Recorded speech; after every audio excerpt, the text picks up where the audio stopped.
Story art YouTube চ্যানেলের সমস্ত গল্প শুনতে এখনই সাবস্ক্রাইব করুন আমাদের ইউটিউব চ্যানেলটি আর শুনতে থাকুন আজকের গল্প ভুতুড়ে পুতুল। মামার বাড়ি থেকে কল এসেছে দাদু নাকি অনেক অসুস্থ।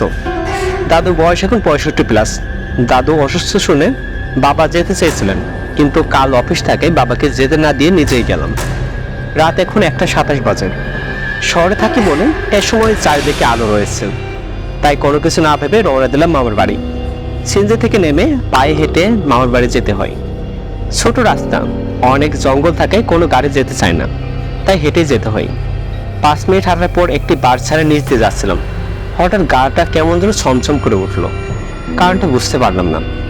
এরপরও হাঁটছি, গায়ের লোম সব কিছু দাঁড়িয়ে গেছে। কোথা থেকে শিয়ালের ডাকও শোনা যাচ্ছিল। পেছনে তাকাতেও ভয় পাচ্ছিলাম, মাথা যেন ঘুরে যাচ্ছিল, পাটাও ভারী ভারী লাগছিল, তবু হাঁটছি। হঠাৎ দেখতে পেলাম 2টা পুতুল দুই দিক থেকে দ্রুত গতিতে এসে হাসাহাসি করছে। কি মধুর সেই হাসি! কাপা কাপা গলায় জিজ্ঞেস করলাম, কে? পুতুল দুইটা যখন আমার দিকে তাকালো তখন আমার পায়ের নিচ থেকে মাটি সরে যাচ্ছিল। দেখতে কি ভয়ানক তাদের চেহারা! পুতুলগুলোর মুখে রক্ত আর তাদের চোখ দুটো লাল টুকটুকে। আমি আর কিছু দেখার মতো ক্ষমতা ছিলাম না, জ্ঞান হারিয়ে ফেললাম। পরদিন সকালে আমি নিজেকে আবিষ্কার করলাম মামা বাড়িতে। পাশে বাবাকেও দেখতে পারলাম। হঠাৎ কাল রাতের কথা মনে পড়তে বাবাকে জড়িয়ে ধরে বললাম সবকিছু। মামা বলল, এই জায়গাটি আসলে নাকি এরকম, রাতে সবাই এজন্য এড়িয়ে চলেন। মামা বললেন, আমার এত রাতে আসা উচিত হয়নি। দাদু তখন বিছানায় শুয়েছিলেন। সব শুনে তিনি আমার দিকে ভীত চোখে তাকিয়েছিলেন। আমি সব বুঝতে পেরে এ কথাকে এড়িয়ে গেলাম, কিন্তু কাহিনীটাকে বলা আমার পক্ষে সম্ভব ছিল না। পুতুলের কথা শোনাই ছোট মামি আমাকে বলল, দাদু নাকি পুতুল একদম পছন্দ করেন না। এমনকি আমার মামাতো বোন রিমিকেও পুতুল দিয়ে খেলতে দিতেন না। তাই ভাবলাম দাদু সুস্থ হলে এ বিষয়ে জিজ্ঞেস করব। দাদু এখন মোটামুটি সুস্থ। বয়স বাড়ায় দাদুকে ঘরে রেখে ট্রিটমেন্ট চালানো হচ্ছে। সময় বুঝে দাদুকে আমি জিজ্ঞেস করলাম, তুমি পুতুল পছন্দ করো না কেন? দাদু এই প্রশ্ন এড়িয়ে যেতে চাইলেও তা করলেন না। যেহেতু আমার সাথে ঘটনা ঘটেছে তাই তিনি বললেন, আমার বয়স তখন 9 কি 10 বছর। রবি নামে একটা প্রতিবেশী দাদা ছিল, পড়ালেখায় খুব ভালো রবিদা। সে গ্রামেরই একটা মহাজনের মেয়ে নীলু। তাদের বাড়িতে কাজ করে রবির মা। দুজনের মধ্যে খুব ভালো ভাব, তাদের সম্পর্ক ছিল প্রেমের। তাদের খুনসুটির ব্যাপারে রবিদার মা ও নীলুদির মা জানলেও প্রেমের বিষয়টি জানতেন না তারা। একদিন রবিদা মেলা থেকে 2টো পুতুল জামাই আর বউ কিনে আনলেন। নীলুকে পুতুল 2টো দিয়ে বললেন, এটা তুই আর এটা আমি। একদিন আমি আর তুই এরকমই জামাই বউ হব। কথাগুলো শুনে ফেললেন মহাজন। তিনি রবিদাকে সাজরে 4টে থাপ্পড় মারলেন। বললেন যে, করছি তোকে আমার মেয়ের জামাই। এই বনে নীলুকে টেনে হিস্ট্রা নিয়ে গেলে ঘরে বন্দি করে রাখলেন। এদিকে রবিদার মাও রবিকে অনেক মারে। যেহেতু রবিকে মহাজনের টাকায় পড়তে হয়, তাদের ঘরও চলে মহাজনের টাকা দেয়। নীলুর বিয়ে ঠিক করে ফেলেছিল মহাজন, কিন্তু নীলুদি মানতে নারাজ। তার রবিকেই চাই। রবিদি গিয়ে মহাজনকে বোঝানো, মহাজন ওদের সম্পর্কটা মেনে নিলেন না, উল্টো রবিকে অপমান করলেন।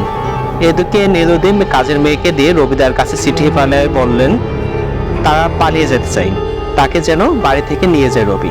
কিন্তু রবির তো কোনো কাজ নাই, সে খাওয়াবে কি, পড়াবে কি নীলুকে? তাই সে কাজের মেয়েকে দিয়ে বাড়তে পাঠালেন সে পালিয়ে যেতে পারবে না, আর নীলুকে ধৈর্য না হারিয়ে অপেক্ষা করতে বলেন।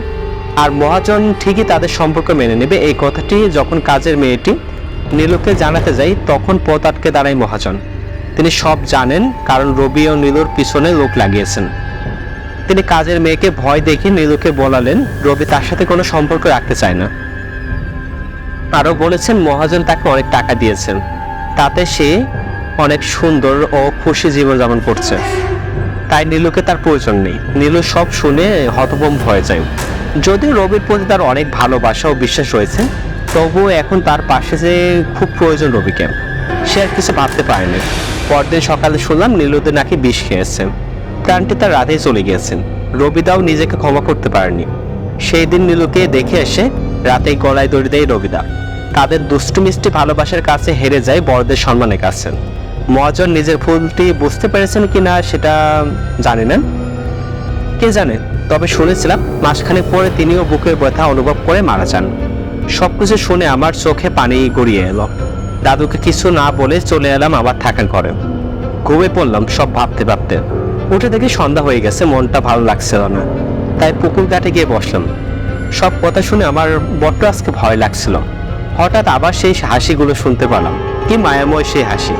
পিছনে তাকানোর সাহসও ছিল না, কিন্তু ঠিকই পরে তাকালাম। একসাথে দাঁড়ানো দুইটি পুতুল, কেঁপে উঠলো মাটি আর গাছগুলো, সাথে আমার অন্তরও। আরো জোরে জোরে হাসতে লাগলো। হঠাৎ কর্কশ কণ্ঠে জিজ্ঞেস করলো, কি দোষ ছিল আমাদের? আজ আর আমি অবশ্য জ্ঞান হয়নি, শুধু ভাবছিলাম সত্যি কি তাদের দোষ ছিল। হয়তো আরো অনেকজনকে জিজ্ঞেস করছিল এই দুজন, সবার মতো আমিও উত্তর দিতে পারিনি তাদের উত্তর। আজকের মতো এ পর্যন্তই। গল্পটি যদি আপনাদের ভালো লাগে থাকে তাহলে অবশ্যই গল্পটি একটা লাইক করবেন আর আমার চ্যানেলটিকে সাবস্ক্রাইব করবেন।